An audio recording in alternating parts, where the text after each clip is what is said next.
Details చూస్తే BRS నేతలవే కాదు కాంగ్రెస్ పార్టీకి చెందిన నేతల అక్రమ నిర్మాణాలు కూడా కూల్చివేయాలని రఘునందన్ రావు డిమాండ్ చేస్తే నగరాన్ని పరిరక్షించడమే మా కర్తవ్యమంటున్నారు డిప్యూటీ సీఎం భట్టి విక్రమార్క.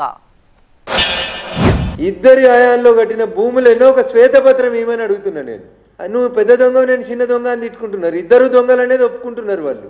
నేను రేవంత్ రెడ్డి గారిని అడుగుతున్నా, మీరే హైడ్రా వేసింది మంచి ఉద్దేశంతో అయితే, నిజంగా చెరువులు కుంటలు పరిరక్షణనే మీ ధ్యేయం అయితే 10 సంవత్సరాల్లో టీఆర్ఎస్ పార్టీ అధికారంలో ఉన్న 10 ఏళ్లలో కట్టినవి ఫస్ట్ కూలగొట్టిండ్రి.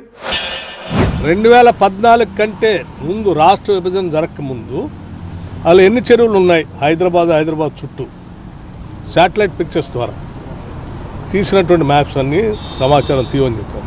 2014 నుంచి రాష్ట్ర విభజన జరిగిన దగ్గర నుంచి 2023-24 అంటే కాంగ్రెస్ ప్రభుత్వం ఇంధన రాజ్యం వచ్చేంతవరకు ఈ 10 ఏళ్లలో హైదరాబాద్ నగరానికి సంబంధించిన లేక్స్ అన్నీ ఎన్ని ఆక్రమణకు గురయ్యాయి, ఎన్నింటిలో పెద్ద పెద్ద సంస్థలు వ్యవస్థలు బిల్డింగ్లు కట్టుకున్నారు, టవర్స్ కట్టారు నగరాన్ని లేకుండా అనేది year wise remote sensing satellite pictures తీయమని చెప్పాను.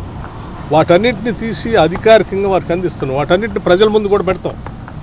ఇన్ని లేకులు 2014 అప్పుడు ఉన్నాయి, 2023-24 వచ్చేవరకు ఈ లేకులన్నీ ఆక్రమణకు గురైంది. ఏం చేద్దాం మీరే చెప్పండి.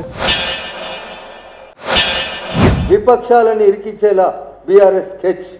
గ్రేటర్లో అక్రమ కట్టడాల కూల్చివేతకు ప్లాన్. తెల్లారంగానే గ్రేటర్ పరిధిలో ఉన్న ఎమ్మెల్యేల కండువాలన్నీ మారిపోయినాయి. 3 రంగులకి వెళ్ళి గులాబీ రంగులకు వచ్చినాయి, ఇంకో రంగులకి వెళ్ళి ఇళ్ళకి వచ్చినాయి. ఇది వీళ్ళు పేపర్లలో పెద్ద వార్త రాపిస్తారు. ఇది బీఆర్ఎస్ వాళ్ళు అధికారంలో ఉన్నప్పుడు కాంగ్రెస్ వాళ్ళని ఉద్దేశించి రాపించిన వార్త. ఇలా మరి రేవంత్ రెడ్డి గారు ముఖ్యమంత్రి అయినరు, మస్తు చేస్తున్నాడని కొంతమంది అనుకుంటున్నారు. వీళ్ళు ఇంకో పేపర్లో రాపించారు. ఏమని? బీఆర్ఎస్ నేతల భూ కబ్జాలపై యాక్షన్ షురు. ఎందుకే బీఆర్ఎస్ వాడు ఒక్కడే ఎందుకే? కాంగ్రెస్ ఓని కొట్టుర్రి, ఎంఐఎం ఓని కొట్టుర్రి, ఎవరైనా తొవ్వదప్పి మా బీజేపీ వాళ్ళు ఉంటే అలాగే కూడా కొట్టుర్రి. అద్దంటలేం కదా, అన్నీ కొట్టేసేయరి. ఈ లీకులు ఎందుకన్నా? చట్ట ప్రకారం చట్టం లోబడే నిర్ణయాలు తీసుకోవాలని చెప్పాం. అట్లాగే జరుగుతుంది. ఇక్కడ అధికార పార్టీయా లేకపోతే ప్రతిపక్ష పార్టీ అనేది అంశం కాదు. ప్రజలకు సంబంధించిన నగరాన్ని, ప్రజలకు సంబంధించిన లేక్స్ని కాపాడటం అనేది ప్రభుత్వం యొక్క ప్రధాన బాధ్యత. ఆ బాధ్యత చేస్తుంది.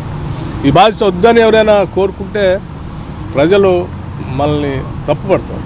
అటువంటి చేయొద్దనే కోరుతాం.